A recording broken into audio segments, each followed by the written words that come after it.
In the middle of the Atlantic Ocean, more than 1,500 kilometers away from Lisbon, lies the Portuguese archipelago of the Azores. While renowned for its high atmospheric pressure, known as the Azores High, this remote paradise holds a captivating secret on one of its islands, called Pico, a vineyard unlike any other in the world. Its intricate maze of walls stretching across vast acres of planted vines, set a couple of meters from the ocean's waves, and producing a wine with unique characteristics, have fascinated people for over 5 centuries. A wine tradition and vineyard so cherished that it was inscribed on the prestigious UNESCO World Heritage List.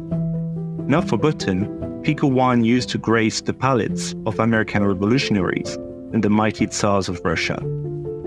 It was a liquid gold sought after by the global elite.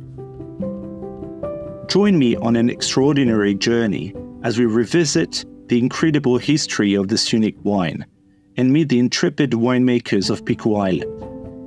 Welcome to Pico Wine, the king of wines and wine of kings.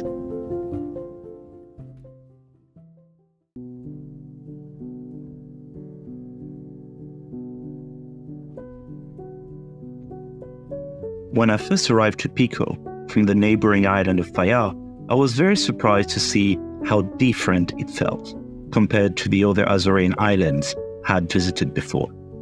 Pico felt wilder and rawer, with its volcanic nature clearly visible everywhere the eyes could see. It didn't feel like a place that should have been welcoming for people to settle and even less to grow vines and make wine. Even in the Azores, Pico has a special status. It is home to the highest mountain in Portugal, the 2,351-meter stratovolcano, Mount Pico. It is the second largest island of the archipelago, after San Miguel, but also the most recent, with only 250,000 years of existence, a blip in the geological history of our planet. This situation had a profound impact on the availability of arable land. The volcanic soil, being relatively young, primarily consisted of vast quantities of hard rock with limited organic soil. Insufficient time had passed for erosion to break down the rocks into fertile soil. This geological reality is notably reflected in the name given to Pico by the locals, A Ilha Preta, the Black Island, due to the dark basalt rock covering its whole surface. The island is only home to a bit less than 14,000 inhabitants. The locals, called picarotos, have developed across the centuries white wines with unique characteristics. They are often described as salty and mineral by enologists, as well as the best expression of what volcanic terroirs have to offer. But what are the origins of this wine tradition? How and when did it start?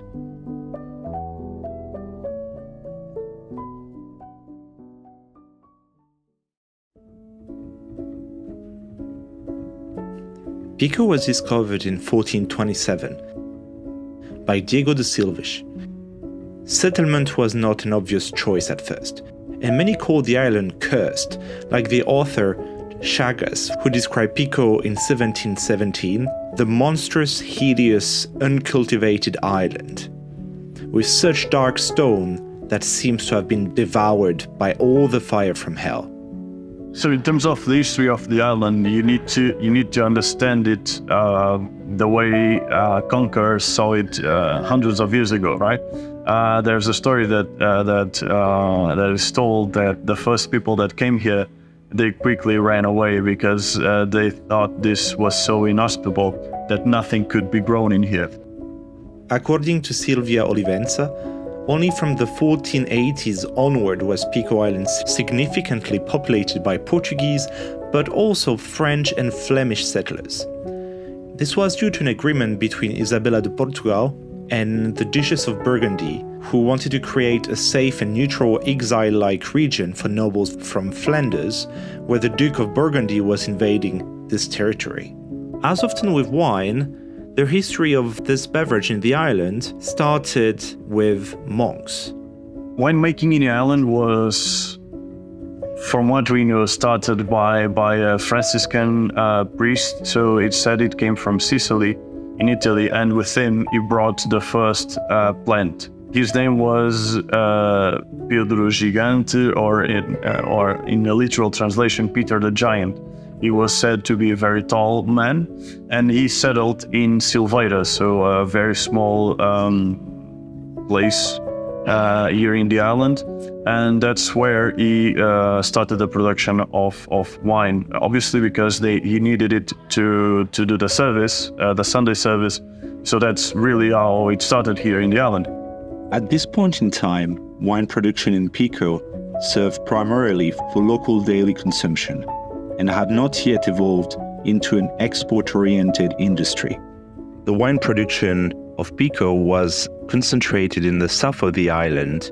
That can strike people as something a bit counterintuitive, as nowadays most of the vineyards are actually located on the western side of the island around Maddalena. That's where the UNESCO World Heritage and the most impressive examples of vineyards are located. However, back then, the soil in these locations was mostly made out of hard rocks and was not necessarily the most obvious choice to plant vineyards. Things started to change when rich landowners in the neighboring island of Fayal started to buy land in this area.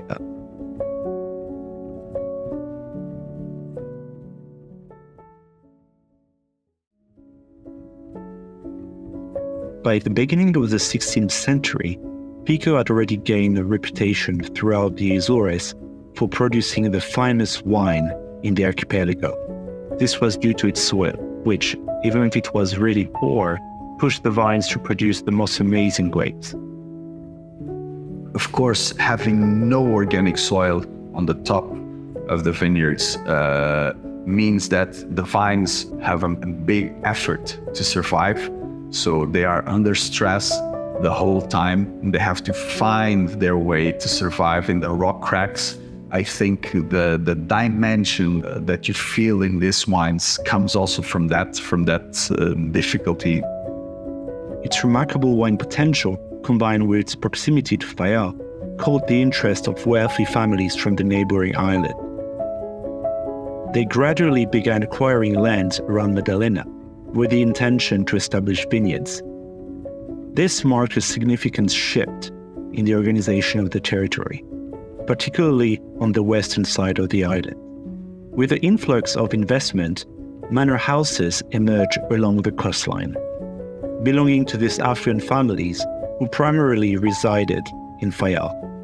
Additionally, religious orders such as the Franciscans, Carmelites, and Jesuits also owned some of these properties, adding to the transformation of the landscape. The owners of the land rarely visited Pico and were not actively involved in the work needed to extract wine from this barren land. Instead, subcontracted locals from Pico, facing economic hardship and unable to afford land, took on the task in order to support their families at a time when food shortages were common. These locals played a pivotal role in transforming the island's physiognomy. They initiated the process by breaking down the lava bed, known as lagitush, and poured imported soil from Fayal into the new openings before planting vines.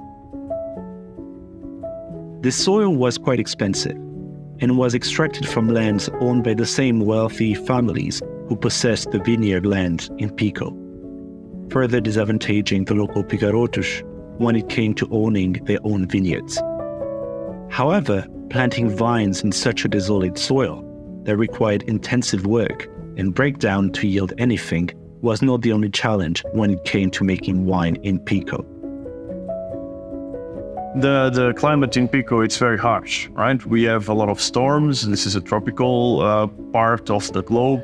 fortunately, we don't get tropical storms, but sometimes we get very strong winds in the winter, high waves, and the vineyards, they are very close to the sea to use the most of the sun, and to have the least rain. So as you're climbing the mountain, there's a lot more humidity and a lot of probability of rain, right? So closest to the sea, you get less of that. So let's plant the vineyards the closest to the sea. With that, you get stronger winds.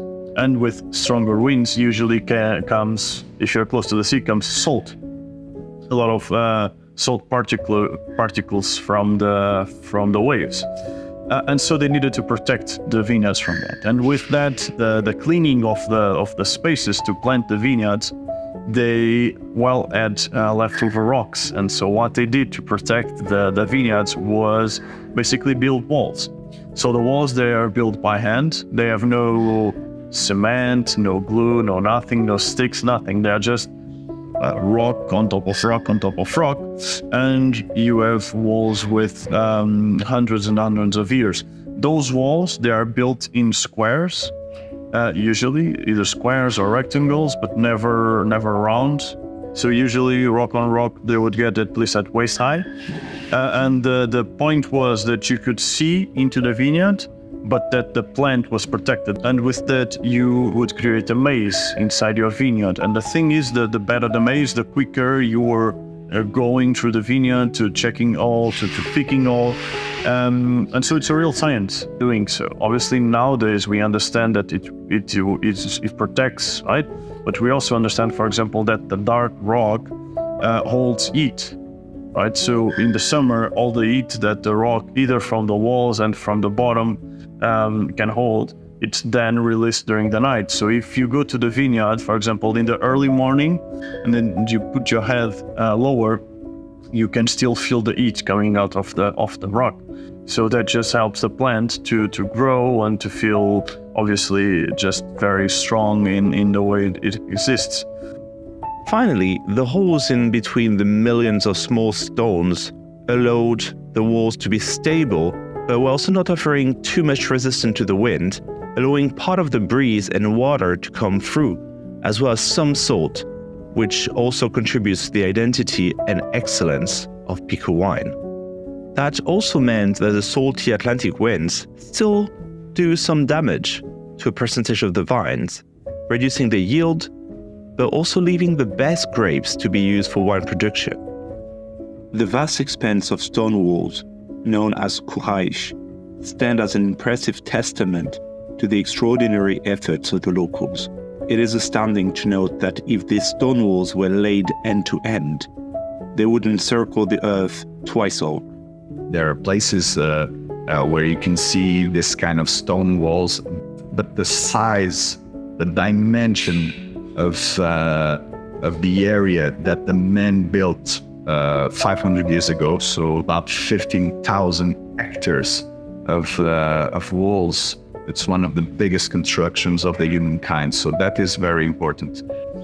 So it's like a huge feature of architecture, because no one really told them what it did, right? They just saw year after year after year that it worked, and they just built more.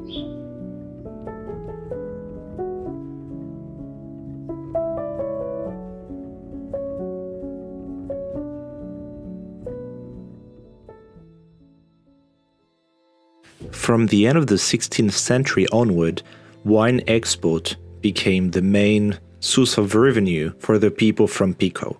The wine trade was a two-player party. While it was in Pico that wine was made, it could not be shipped across the ocean without fire. Indeed, there was a real lack of safe ports along the coast of Pico that made the access to the island difficult during certain times of the year.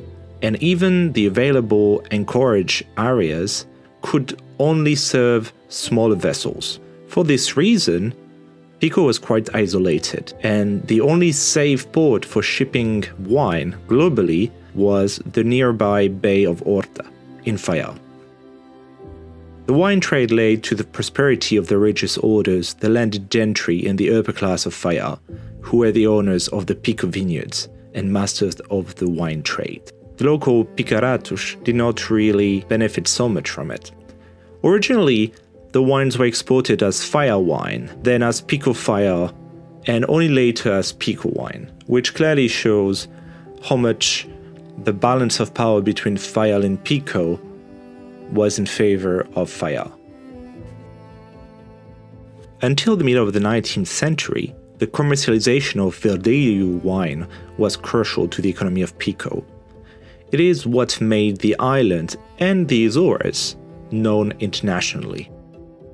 The quality of the different wines and demand within the archipelago soon led to the creation of a network of commercial routes to distribute the wine among various islands and abroad. Through the port of Horta, which was the main distribution center, the production from Pico was first sent to a regional market in the Azores, a national market in mainland Portugal and Brazil, and the international market in Europe and North America.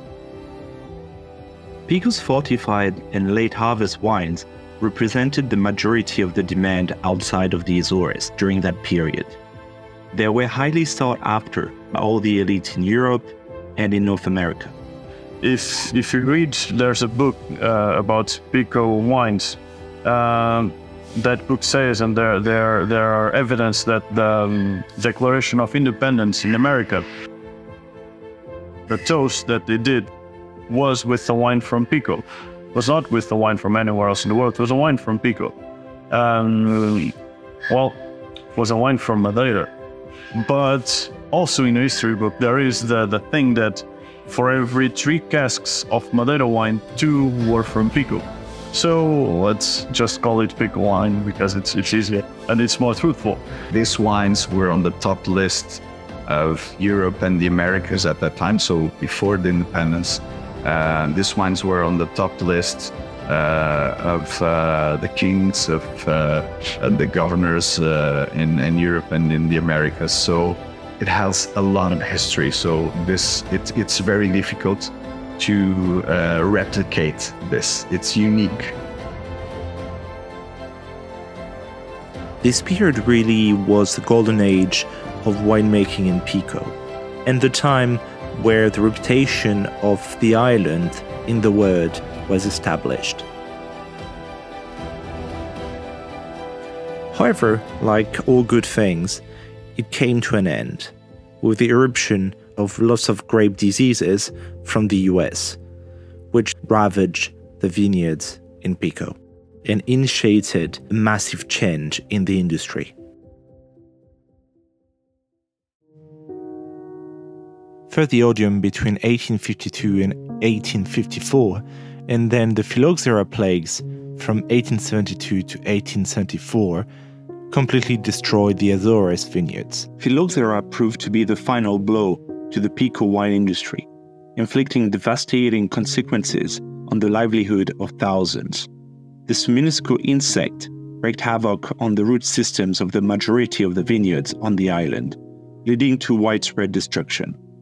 Its origins can be traced back to the United States, where it was inadvertently brought to Europe aboard ships bound for the UK around 1850. From there, it spread rapidly across the continent before reaching Pico in 1872, decimating over 2/3 of the planted vines in Europe by the end of the century. In Pico, the plagues had a devastating impact on the vineyards, comparable to the rest of Europe, resulting in the destruction of most planted vines.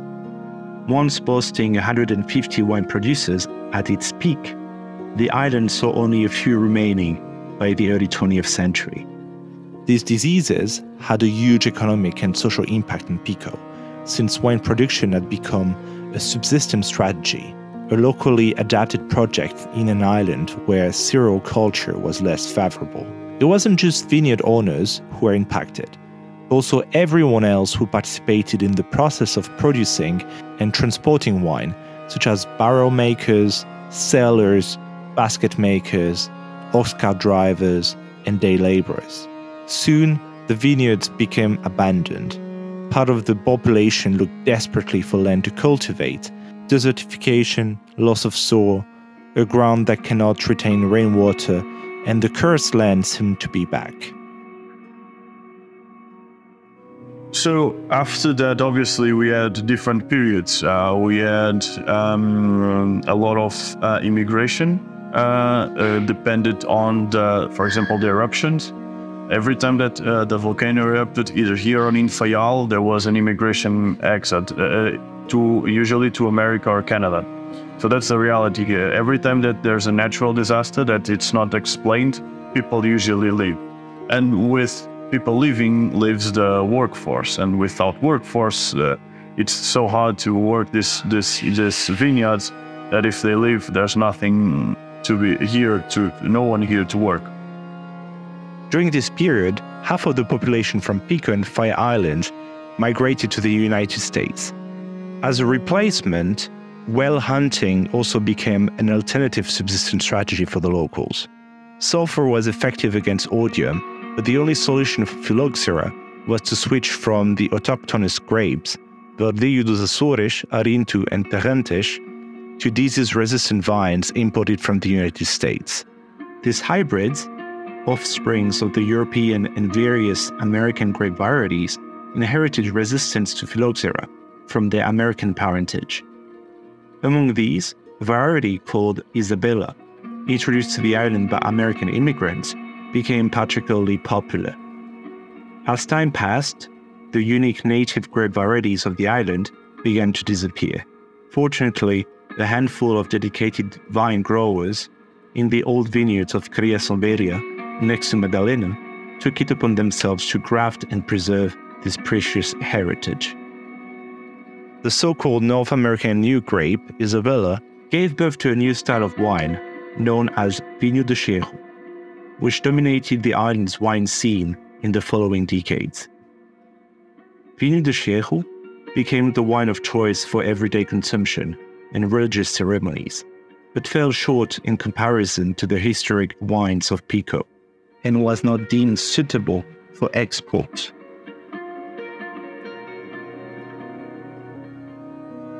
We have in the island still a lot of cultural traditions that are linked to religion. So the Isabella grape variety and a lot of the varieties that are used in Azores to produce the Vinho de Cheiro, they are basically just the American enxerto, so the American plant creating grapes, so just the natural process of it. So they are typically very acid. They don't get even the red grape varieties, they don't get a lot of alcohol, and they are used to produce a very typical traditional product. This is a very light red wine with a lot of acidity, very bold in terms of smoky flavors, obviously because of the soils. Low on alcohol, 11, 10.5, 11 degrees. And if you think about this in a summer afternoon, a little bit chilled from the fridge, this just makes a wonderful treat. Well, you feel in Portuguese there's also another word for this. It's called morangueiro. The translation would be strawberry tree or strawberry. Right? If you smell it, it's like strawberries, red fruits, but in the sweet part of it, not that ripe or not that unripe part of it, but the ripe part, and you can really taste it. That's why it's called morangueiro as well. All that, obviously, you even yourself, you feel that you cannot drink a lot of it because it's very bold. In what it is bold, it is very bold. And so it's you drink a bottle, yes, maybe 2, 3, 5 glasses, but not more than that.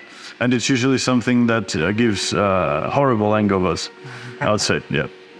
I don't know, but yes. So that's it. Despite the significant damage inflicted on wine production during this tumultuous period, it provided an unexpected opportunity for Picarotos to establish a more equitable relationship with the vineyard owners of Fayal. Amidst all the destruction, the end of the 19th century brought the seeds of change to Pico, enabling the locals to regain control of the island's economy. all the owners from the land, they were not from Pico. So Pico had the workers, Fayal had the owners. And the relation was very much compared to some sort of slavery. And I know it's a strong word, but works here at some point, because they used to work the land and they used to get paid with food and with essential means. Only when phylloxera eat and the sales from the casks of wine started to decrease, did the owners, so the doctors and the very important rich people from Fayal, started splitting the land. So the way that they paid the workers was giving them land. And that was the first time in all of history that the men from Pico had land in Pico. And that's really a conqueror's history, right? And from then, they started to divide it through families. And that's why at the moment you have such small parcels everywhere you go. So the vineyards, they don't have, for example, acres. It's tens of acres or hundreds. Usually you are talking about the division of an acre in 10. So, and maybe you have 0.1 or 0.2 or 0.3 acres of land in here. So, and that brings us to the existence of the cooperative. There was the need to use a company to put all these people back together into a single family, let's say so that the wine production became more feasible, because producing wine here is very expensive, and the more together you are, the easier it is.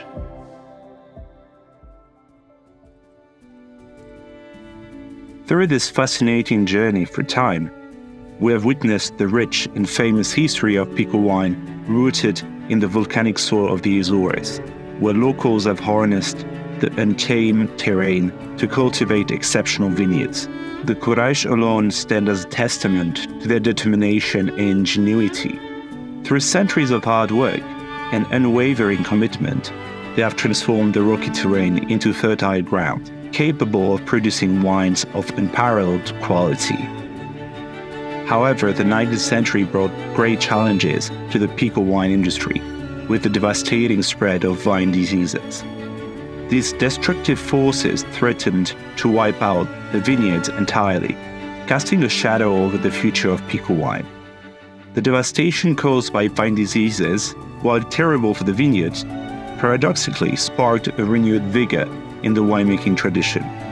It led to the birth of a new wine style, known as Vinho de Cheiro in the Azores, and led to the emancipation of locals from outside influence who gained full ownership of their vineyard. This chaotic period set the stage for the survival of the vineyard, as well as its incredible revival decades later. If the Azores were considered as a sleeping vineyard throughout most of the 20th century, in the past 25 years, thanks to a few tenacious wine growers, the wine industry in Pico is going through a real renaissance, producing impressive wines and attracting the attention of the whole world once again.